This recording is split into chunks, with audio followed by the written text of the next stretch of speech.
Sebab kita ni banyak dah kali husnuzon. Kita husnuzon mereka bertaubat dah. Banyak kali dah. Banyak kali dah siri-siri taubat yang mereka bertaubat. Kita husnuzon, mereka bertaubat. Kawan-kawan kita, bahkan yang telah keluar fatwa kesesatan Al-Arqam dulu pun, pergi makan dekat tempat-tempat mereka. Nak bagi sokongan lah konon-kononnya kepada orang-orang ni. Tapi akhirnya mereka tak taubat juga. Husnuzon kat mana lagi? Aduh.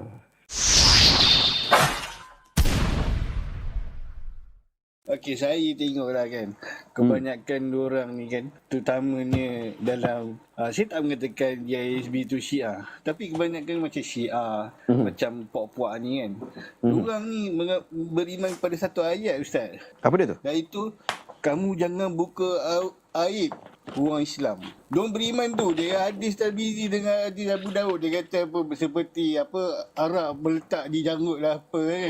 Dia beriman. Jadi bila dia beriman dengan ayat, apa-apa yang diorang buat, diorang takut nak buka aib. Itu yang masalahnya, Ustaz.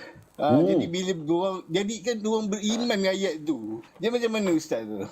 Ada satu hadis Nabi SAW ingatkan, bukan hadis Nabi lah, tapi kenyataan daripada sebahagian para sahabat, sebahagian kata disandarkan kepada Nabi dan sebagainya, tapi saya nak kata lebih tepat ia adalah kenyataan daripada sebahagian daripada ahli salaf, ulama-ulama mereka, daripada kalangan orang-orang yang awal-awal umat Islam dahulu. Mereka ni buat satu kerja di dalam proses al-jarh wa ta'dil. Jarh wa ta'dil ni adalah satu ilmu hadis yang kerjanya cari salah orang, cari baik orang. Kita kata orang itu adalah seorang yang teruk. Dia sebutlah orang ni kuat minum ke, tak boleh pakai lah, dia ni buat nanya kepada isteri dia lah, apa semua dia sebut. Ni individu.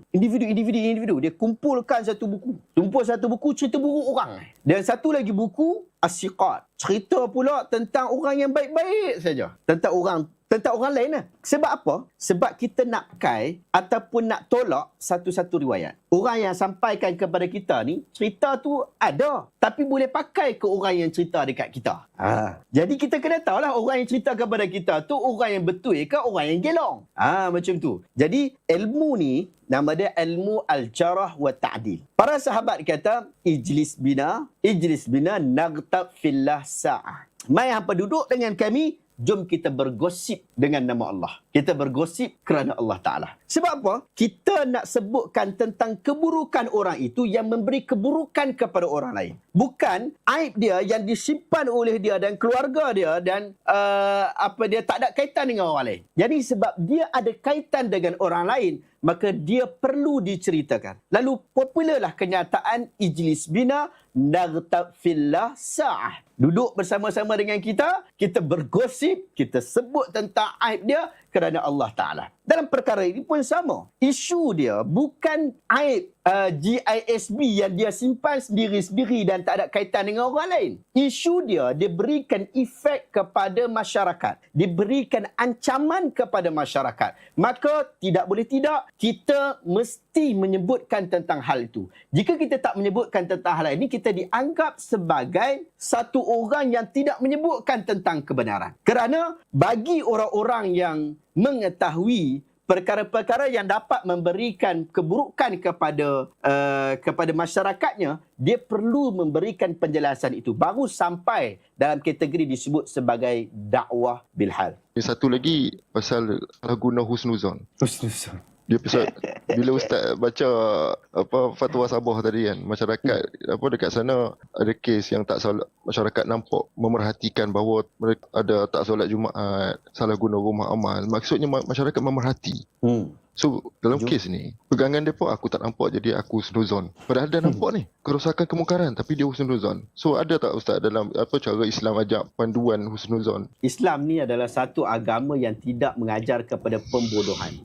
Islam ajar kepada kita nahkumu bil zawahir wallahi ta'ala sarair. Kita berhukum terhadap apa yang kita nampak. Yang sekarang ni fatwa-fatwa dah nampak jelas dah. Bahkan kalau di sudut hukuman dekat mahkamah ada beberapa yang telah disabitkan Macam contoh dia orang tak bayar gaji kan. Mahkamah Buruh dah keluarkan kenyataan, bukan kenyataan, dah berikan hukuman kepada mereka sebab tak bayar gaji. Dan itu adalah satu fakta. Dia bukan lagi benda yang auta ataupun benda yang husnuzon. Kita tak boleh husnuzon dalam perkara yang begitu jelas. Kalau kita husnuzon dalam perkara yang begitu jelas, kita akan jadi orang yang bodoh dalam perang contohnya. Dalam perang Badar contoh kan. Sahabat-sahabat kata tak apalah, dia orang mungkin bukan nak serang kita kot. Kita ni kena sangka baik sajalah. Lain kali kita akan hancur macam tu saja. Demikian juga dalam perkara-perkara ini. Sebab ini perkara yang jelas. Kita boleh husnuzon dalam perkara yang masih lagi dalam pertimbangan dan ada kemungkinan berlainan. Contoh, Syahabuddin tidak sengaja untuk memfitnah. Contoh ada sebilah misal. Syahabuddin tak sengaja untuk memfitnah. Mungkinlah dia tak sengaja untuk fitnah tu. Mungkinlah dia tak sengaja. Sebab ada kemungkinan tu. Tapi kalau tiba-tiba dia dah keluarkan satu keputusan, memang dia fitnah. Contoh, takkan Nabi kata dia ada kemungkinan lagi. Memang dah diputuskan. Tapi belum diputuskan, kita husnuzan lah. Nampak tak? Demikian juga kalau kita adik-beradik kita minta tolong dekat kita, minta duit lah RM50 ke RM100. Kita husnuzon lah, dia memang betul-betul tak ada. Betul tak?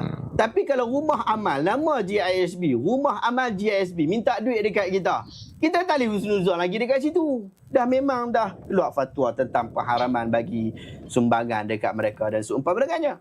Nampak tak? Jadi kita nak sebut bahawa orang Islam ni tidak diajar untuk menjadi bodoh bendul. Dia lurus bendul. Dia tak jadi macam tu. Kita menilai satu perkara. Perkara yang jelas, kita anggap dia sebagai jelas. Dalam perkara ini dah perkara yang jelas sangat-sangat dah. Kenapa kita nak pergi seleweng lagi?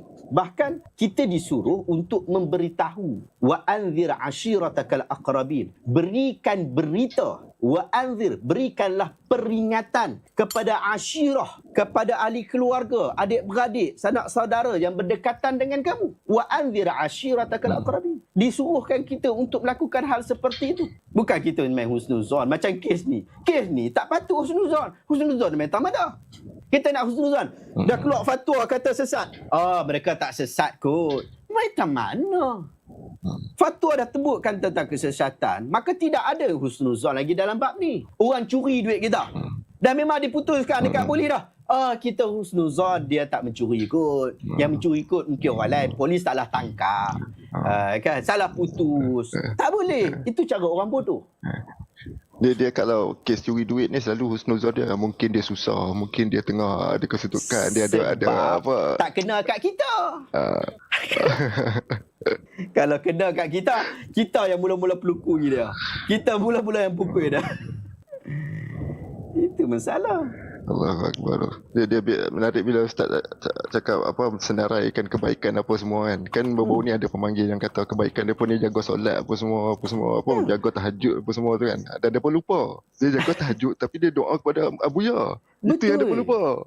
Yang tu dia pun lupa. Dan mungkinlah kadang orang tak perasan. Kita kata tak perasan lah. Tapi cuma dia pun tak tahu. Itu sebab tu saya kata, kalau hampa nak kata baik, nak baik tak mana? Okey, bangun pagi untuk tahajud. Bangun pagi untuk tahajud tu dianggap sebagai baik. Belum tentu. Orang bangun pagi tengok EPL pun ramai juga. Bangun pagi. Tapi bangun pagi tahajud tapi minta kepada Abuya, ini bukan satu perkara yang baik. Sebab ajaran dia tu adalah ajaran sesat. Itu yang jadi masalah. Sebab masyarakat kita ada ramai yang macam pemanggil Indonesia baru ni lah. Dia husnuzon. Selagi Ustaz tak nampak, Ustaz tak boleh cakap keseluruhan apa semua. Kena kata oknum. Lebih macam tu lah. Dia sangat-sangat naif. Jenuh lah. Allah. Okay, Ustaz, itu je. Baik, terima kasih banyak. Jadi maksudnya kat sini Islam ajar kita husnuzon terhadap perkara yang risiko yang kita nampak. Ya. Okey, baik. Maksudnya jangan husnuzon perkara yang risiko. Husnuzon kepada perkara yang bukan risiko. Kalau risiko jangan husnuzon. Kepada perkara yang ada timbangan. Apabila perkara itu tidak ada lagi timbangan, terus kepada perkara yang ditimbang itu. Sebab kita ni banyak dah kali husnuzon. Betul tak? Kita husnuzon mereka bertaubat dah. Banyak kali dah siri-siri taubat yang mereka bertaubat. Kita husnuzon mereka bertaubat. Kawan-kawan kita bahkan yang telah keluar fatwa kesesatan Al-Arqam dulu pun pergi makan dekat tempat-tempat mereka. Nak bagi sokongan lah konon-kononnya kepada orang-orang ni. Tapi akhirnya mereka tak taubat juga. Husnuzon kat mana lagi? Aduh. A'udzubillahi minasyaitonirrajim. Walaqad yassarnal Qur'ana lidzikr fahal min muddakir. Maksudnya Sesungguhnya kami memang memudahkan Al-Quran untuk jadi peringatan. Adakah sesiapa yang mahu mengambil pelajaran? Allah ulang ayat ini 4 kali dalam surah Al-Qamar, tuan-tuan. Ayat 17, 22, 32 dan 40. Allah tegaskan 4 kali faham Al-Quran itu sangat mudah. Tapi kenapa kita kata susah? Ayat tu tak silap. Kitalah sebenarnya yang silap. Kita guna sistem yang tak sesuai, tuan-tuan. Anda belajar part time bahasa Arab Al-Quran, tapi guna sistem pembelajaran full time macam kami dulu belajar di sekolah. Sebab tu dia jadi susah. Itulah yang menguatkan semangat kami untuk susun sistem mudah ini khas untuk anda. 25 tahun kami ambil masa untuk menyusun dan memperbaikinya hingga ia menjadi mudah seperti hari ini. Jom kita faham bahasa Arab Al-Quran dengan sistem Al-Furqan. Kita bantu Ustaz Syihab memandaikan umat dengan Al-Quran.